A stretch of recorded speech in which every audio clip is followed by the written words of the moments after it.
No último capítulo do Fofoca Genial, a gente te contou como o transplante de medula óssea surgiu num cenário bem inusitado, entre magia, fé, um mundo com sequelas das grandes guerras, experimentos polêmicos e uma medicina que ainda engatinhava na ideia de reconstruir o sistema sanguíneo a partir do zero. Se não viu, corre lá pra ver, pra não ficar com a fofoca incompleta. Oi, eu sou o Victor, pesquisador e comunicador científico aqui no Genial. E hoje, a análise é genética, mas a história é sobre como o transplante de medula óssea atravessou guerras, fronteiras e décadas até chegar aqui no Brasil.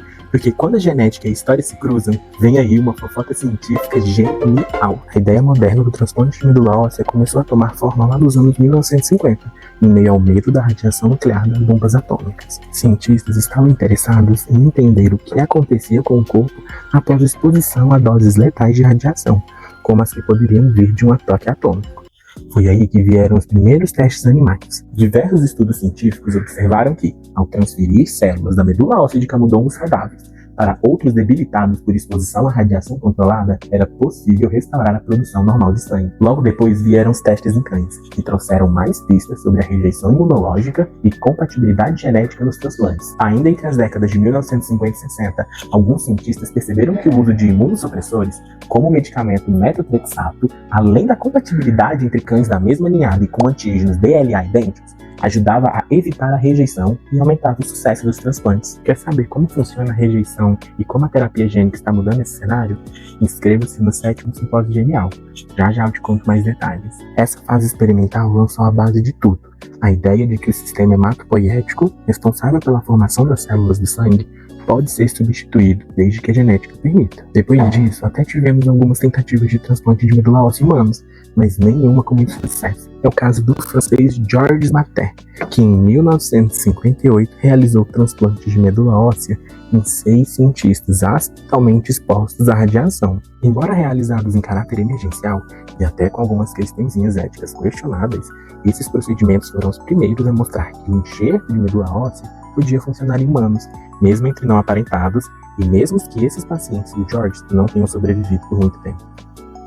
Os primeiros transplantes de medula óssea bem-sucedidos em humanos foram liderados por Donald Thomas, que também teve uma tentativa falha lá em 1957. O procedimento de sucesso do Donald aconteceu entre o final de 1958 e o início de 1959, como parte do tratamento de leucemia de 2 meninas, uma com 2 anos e 11 meses e a outra com 4 anos e 9 meses. Embora o transplante não tenha curado a doença delas, ele teve êxito por um motivo crucial.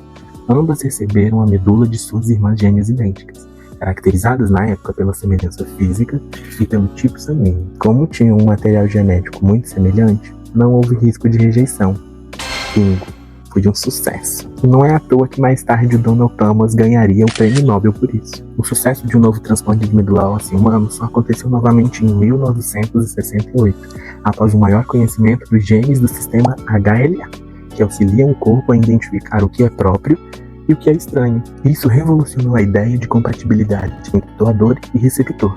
E foi só quando aprendemos a identificar compatibilidades genéticas entre doadores e receptores que o transplante de medula virou um tratamento real e, muitas vezes, a única esperança de cura para doenças como a anemia falciforme, a leucemia e outras doenças que afetam as células do sangue. Até agora a gente estava nos Estados Unidos, né?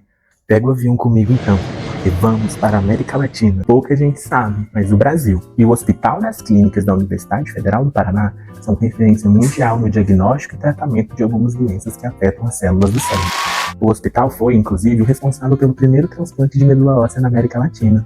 Em outubro de 1979, Alírio Pfeiffer foi o primeiro paciente a receber o transplante de medula óssea no Brasil. Ele tinha anemia aplastica severa, que faz a medula produzir um número insuficiente de células sanguíneas. Naquela época, seu irmão foi seu doador. Ele tinha 100% de compatibilidade. O procedimento foi liderado pelos médicos Ricardo Pasquini e Eurípides Ferreira. Infelizmente, devido à complexidade da sua doença, Alírio não viveu por muito tempo. Mas a sua confiança no tratamento, que ainda era uma novidade, foi de extrema importância para que hoje inúmeros brasileiros tenham suas vidas salvas pelo transplante de medula óssea. Mas sabe o que é legal? Aos poucos, médicos, cientistas e pacientes foram construindo essa história na unha, com trocas internacionais, muita militância por acesso à saúde e, claro, investimento público em ciência. Afinal, a saúde é direito de todos e dever do Estado. E foi assim que nos anos 90 houve a criação do Redome, o Registro Brasileiro de Doadores Voluntários de Medula Óssea. Hoje, o Redome é um dos maiores bancos de doadores do mundo, com mais de 5 milhões de voluntários cadastrados. Inclusive, eu tenho o meu registro. E você? Me conta nos comentários. O transplante de medula óssea nunca foi só uma técnica.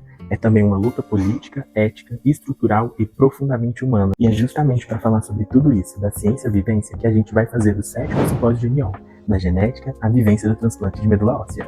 Um evento online, gratuito, com apoio do CNPq e do Ministério da Saúde, que acontece no dia 14 de junho. Vai ter história, ciência, vivência de pacientes e, claro, aquela conversa boa que a comunidade genial sabe ter. Quer saber mais e se inscrever? Corre no link da bio do nosso Instagram e garanta sua vaga.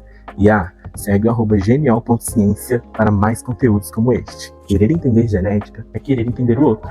E entre um gene e outro, uma boa história. Até o próximo capítulo do Fofoca Genial.